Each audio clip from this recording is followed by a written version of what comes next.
अनामियम के सभी दर्शकों को सादर प्रणाम। आज हम बात करेंगे थायराइड डिसऑर्डर के बारे में। हमारे शरीर में 7 ग्लैंड्स होते हैं, जिनमें से एक ग्लैंड होता है थायराइड। थायराइड ग्लैंड गले के निचले हिस्से में एक तितली जैसे आकार का ग्लैंड होता है। थायराइड ग्लैंड से 2 तरह के हार्मोन्स सीक्रेट होते हैं, T3 एंड T4। ये दोनों ही हार्मोन्स स्वास्थ्य पर सीधा प्रभाव डालते हैं। थायराइड ग्लैंड का कार्य क्या होता है? हमारा जो मेटाबॉलिज्म है उसको कंट्रोल करना, शरीर के विकास में सहायता देना, जो अन्य हमारे जो ग्लैंड्स हैं उन पर कंट्रोल रखना, बॉडी के जो सेल्स हैं उनको बैलेंस और कंट्रोल रखना। थायराइड ग्लैंड के डिसऑर्डर की वजह से 2 तरह की बीमारियां हो जाती हैं, एक हाइपोथायराइड और दूसरी हाइपरथायराइड। हाइपोथायराइड में हार्मोन्स का सीक्रेशन कम हो जाता है, जिसकी वजह से मोटापा बढ़ने लग जाता है, और हाइपरथायराइड में हार्मोन्स का सीक्रेशन ज़्यादा हो जाता है और शरीर दुबला पतला होना शुरू हो जाता है।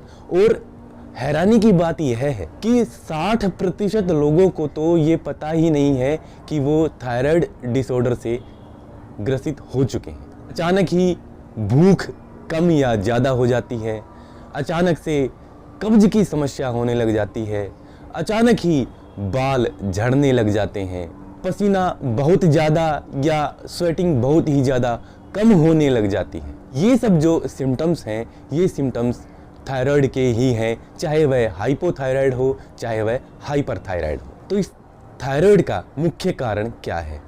थायराइड का मुख्य कारण होता है हमारा आहार, विहार, आचार और विचार।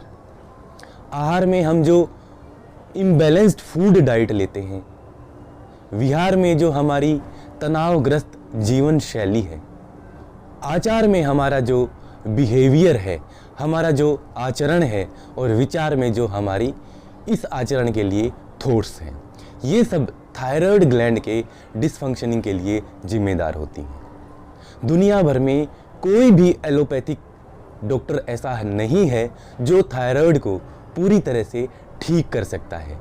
जितनी भी दवाइयाँ आती हैं वो सभी की सभी थायराइड को मैनेज करने के लिए होती हैं, ना कि ठीक करने के लिए।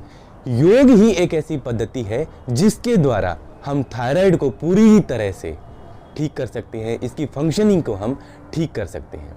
तो आइए जानते हैं वो कौन से आसन हैं, प्राणायाम है, क्रियाएं हैं जिनके द्वारा हम थायराइड को ठीक कर सकते हैं।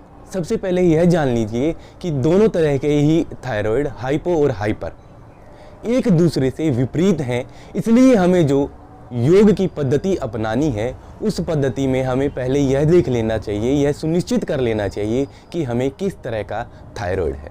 तो सबसे पहले हमें जिस थायराइड में हम मोटा होते जा रहे हैं, हाइपोथायराइड, उसके लिए हमें कौन से आसन करने चाहिए।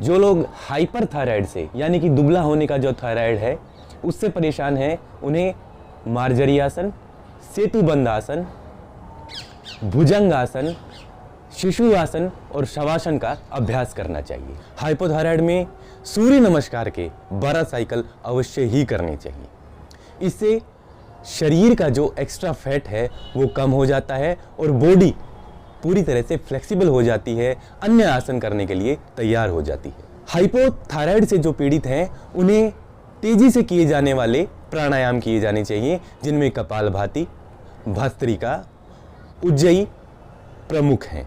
जो लोग हाइपरथायराइड से परेशान हैं उन्हें नाड़ी शोधन, उज्जयी, भ्रामरी, इन प्राणायाम का अभ्यास करना चाहिए। साथ ही साथ दोनों ही थायराइड की कंडीशन में प्रणव प्राणायाम यानी कि ओम का उच्चारण अवश्य ही करना चाहिए। दोनों ही थायराइड की कंडीशन में योग निद्रा का अभ्यास आप अवश्य ही करें।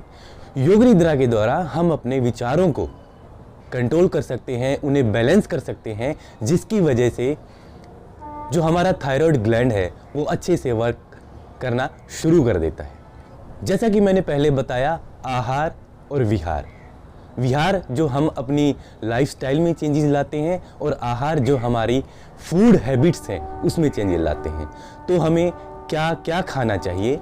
सेब, नारियल का तेल, मौसमी सब्जियां और मौसमी फल, एक बैलेंस्ड और न्यूट्रियस डाइट हमें लेनी चाहिए। साथ ही साथ हमें अवॉइड क्या क्या चीज़ें करनी चाहिए? मैदा, चाय, कॉफ़ी, चीनी, जंक फूड, फास्ट फूड, तला हुआ, मसालेदार, ये सब भोजन हमें त्यागना चाहिए। साथ ही साथ आचार और विचार, हमारा जो बिहेवियर है, हमारा जो एटीट्यूड है, हमारा जो आचरण है, उसे हमें स्वच्छ करना चाहिए।